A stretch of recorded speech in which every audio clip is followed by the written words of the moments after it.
The Secret of the Void. All alone in here. Several years ago I had a quiet but intense experience at the wedding of a close friend.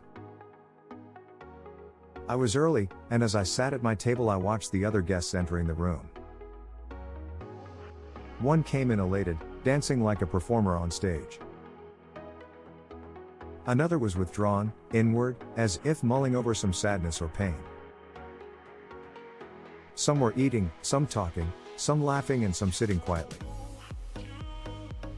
But what I saw with an almost painful intensity was that each one of us, no matter what we were doing or with whom we were doing it, was essentially in our own world.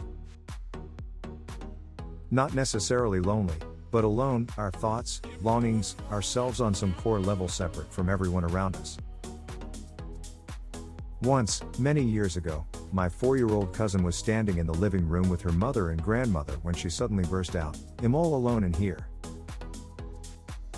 When her mother hastened to reassure her that they were right there with her in the room, she responded, "No, in here. I'm all alone in here." Every human being experiences this essential aloneness. Sometimes we're not aware of it at all, and sometimes the awareness, like it was for my little cousin, is profound. But whatever the case, it's always there. What conceals reveals. Kabbalah explains that in truth there is nothing but God. Everything that exists, whether physical or spiritual, is simply a highly limited expression of its creator, somewhat like each of your thoughts and actions is a little expression of you. The infinite light of God, as its name implies, is overwhelming, filling every space. Left unmuted, this all-encompassing light would make it impossible for anything else to exist, just like a ray of light cannot exist as a separate entity within the body of the sun. So, in order to allow for creation in all of its limitless details and forms, God had to conceal his own infinite light. This concealment, known as Tzimtzum, is what enables us to be. And more, it allows us to experience ourselves as real, solid, and the center of our universe.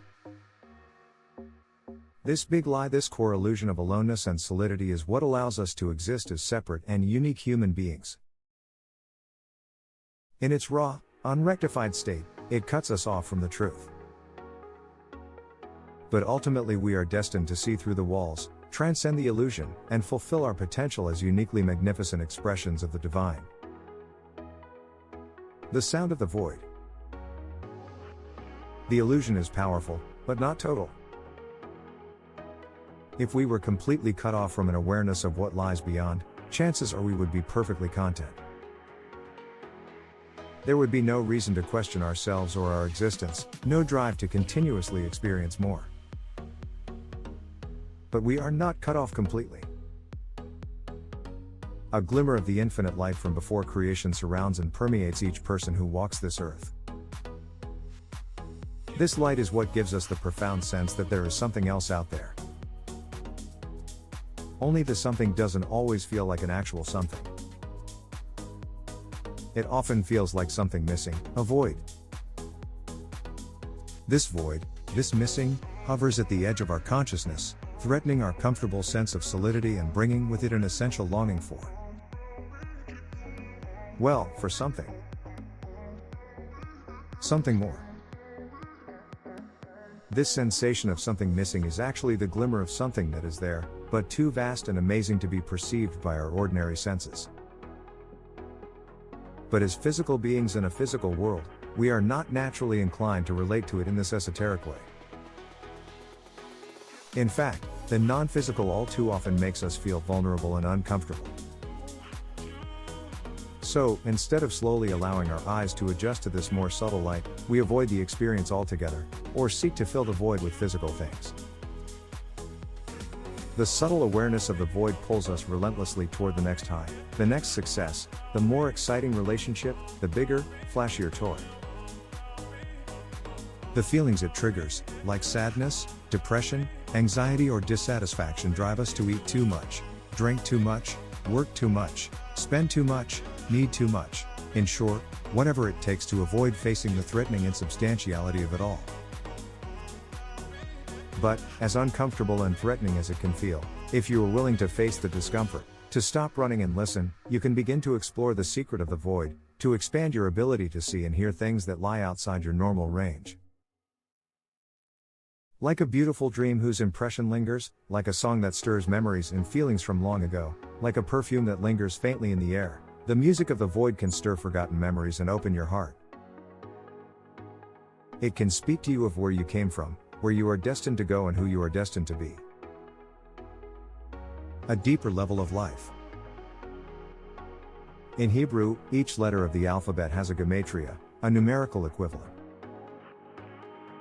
Whenever the letters of one word are numerically equivalent to the letters of a different word, it points to a secret relationship between the two.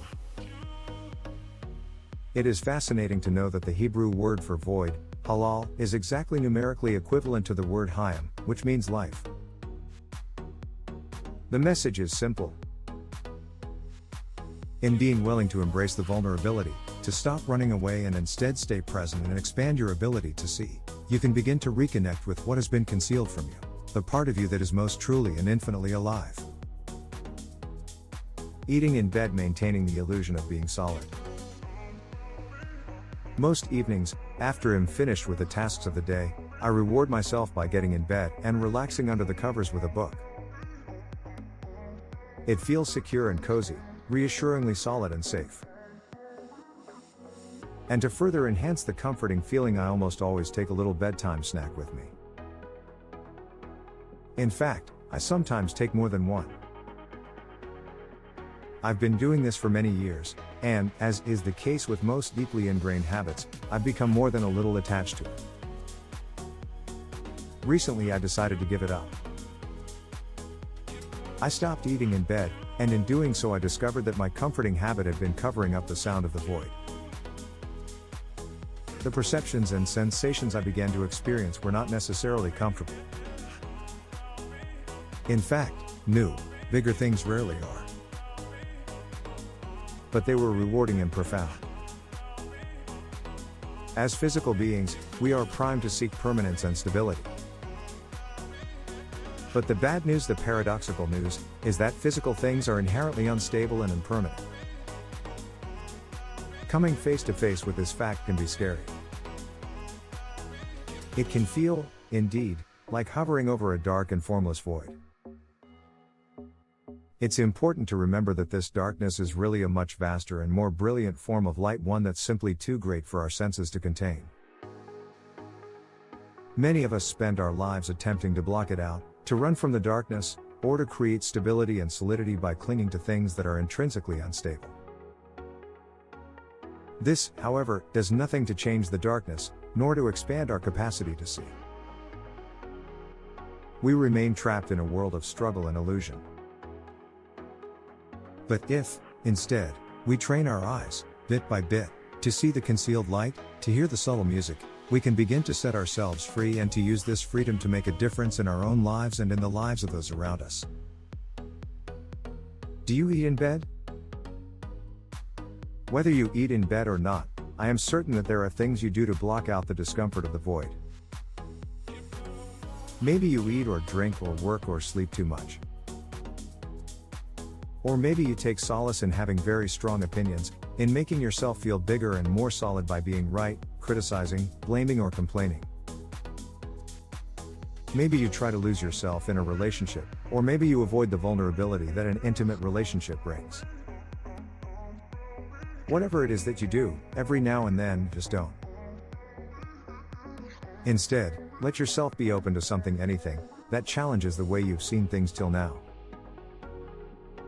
Going without that extra cookie, that glass of wine, or the need to prove your point might bring up feelings or perceptions that have something important to tell you. Giving up a protective habit is one of the most powerful ways to expand your capacity to see and hear what the habit is covering up. So listen and learn, or better yet, do something that reflects a new, higher way of being. Maybe you can let yourself be vulnerable to someone else where you'd normally be defensive, to really listen rather than defend. Or maybe you can take an hour away from work to sit with your children and smile into their eyes, without having to accomplish anything at all. Learn some Torah, give some charity, or take a few minutes to open your heart to your Creator. These things bring more divine light into the darkness and expand your ability to experience that light in your everyday life.